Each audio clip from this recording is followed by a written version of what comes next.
உங்க விஜய் நான் வரேன். அனைவருக்கும் வணக்கம். என் லைஃப்ல இந்த மாதிரி ஒரு பெயின்ஃபுல்லான ஒரு சிச்சுவேஷனை நான் ஃபேஸ் பண்ணதே கிடையாது. மனசு முழுக்க வலி வலி மட்டும்தான். இந்த சுற்றுப்பயணத்துல என்னென்ன மக்கள் பார்க்க வராங்க, அதுக்கு ஒரே ஒரு காரணம் தான் அவங்க என் மேல வச்சிருக்கிற அன்பும் பாசம்.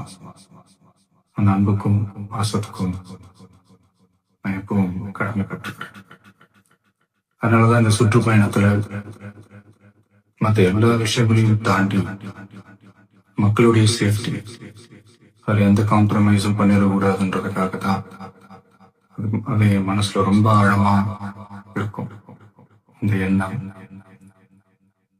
அதனாலதான் இந்த அரசியல் காரணங்கள் எல்லாத்தையும் தவிர்த்துட்டு ஒதுக்கி வச்சுட்டு மக்களோட சேஃப்டி மட்டும் மைண்ட்ல வச்சுக்கிட்டு அதுக்கான இடங்களை சூஸ் பண்றது, அதுக்கான இடங்களை பார்த்து பெர்மிஷன் கேட்கறது, போலீஸ் டிபார்ட்மெண்ட்ல அதை ரிக்வெஸ்ட் பண்ணி கேட்போம்.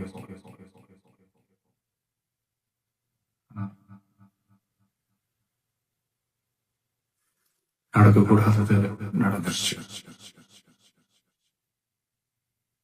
ஆனா மனுஷன் தானே.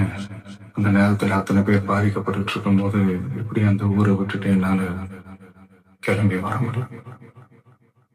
நான் திரும்ப போகணும்னு இருந்துச்சுன்னா அது ஒரு காரணம் காட்டி அங்க வேற சில பதட்டமான சிச்சுவேஷன்ஸ், வேற சில சம்பாவிதங்கள் அந்த மாதிரி எதுவும் நடந்துடக்கூடாதுன்றதுக்காக தான் நாங்க அவாய்ட் பண்ணோம். இந்த நேரத்துல சொந்தங்களை இழந்து தவிக்கிற இத்தனை குடும்பங்களுக்கும் என்னுடைய ஆழ்ந்த இரங்கலை தெரிவிச்சுக்கிறேன். எனக்கு தெரியும் என்ன சொன்னாலும் இது ஈடையாகாதுன்னு எனக்கு தெரியும். ஹாஸ்பிட்டல்ல ட்ரீட் பண்ணிட்டு இருக்கிற எல்லாருமே சீக்கிரமா கியூர் ஆகி வரணும்ன்றது இந்த நேரத்துல நான் வேண்டிக்கிறேன். கூடிய சீக்கிரமே உங்க எல்லாரையும் நான் சந்திக்கிறேன். இந்த நேரத்துல எங்களுடைய வலிகளை, எங்களுடைய நிலைமையை புரிஞ்சுக்கிட்டு எங்களுக்காக பேசின அரசியல் கட்சிகளை சார்ந்த நண்பர்கள், தலைவர்கள் அனைவருக்கும் என்னுடைய நன்றியை தெரிவிச்சுக்கிறேன். கிட்டத்தட்ட ஒரு 5 மாவட்டத்துக்கு பிரச்சாரத்துக்கு போனோம். இந்த மாதிரி எதுவுமே நடக்கல. ஆனா கரூர்ல மட்டும் ஏன் அப்படி நடக்குது?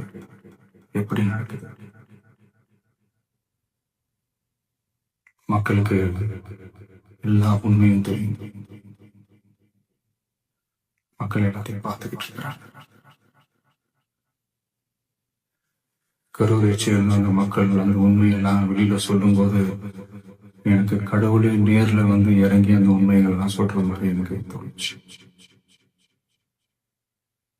சீக்கிரமே எல்லா உண்மைகளும் வெளியில வரும்.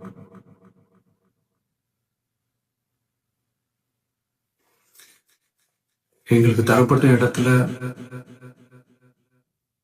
நாங்க போய் அந்த ஸ்பாட்ல வந்து நாங்க பேசிட்டோம். அதை தாண்டி எந்த தவறும் எங்க சைட்ல நாங்க எதுவுமே செய்யல. பட் இருந்தாலும் எங்க கட்சியை சேர்ந்த நிர்வாகிகள், தோழர்கள் மேல எஃப்ஐஆர், அது மட்டும் இல்ல சோசியல் மீடியாவை சேர்ந்த நண்பர்கள், தோழர்கள் அவங்க மேல எஃப்ஐஆர் போட்டு பிடிச்சிட்டு இருக்கிறாங்க.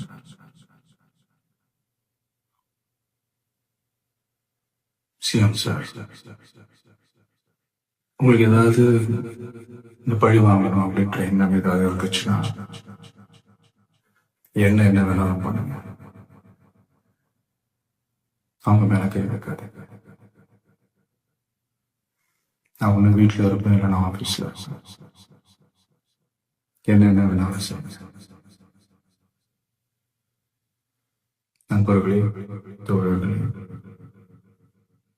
நம்மளோட அரசியல் பயணம் இன்னும் ஸ்ட்ராங்கா, இன்னும் தைரியத்தோட கண்டினியூ ஆகும்.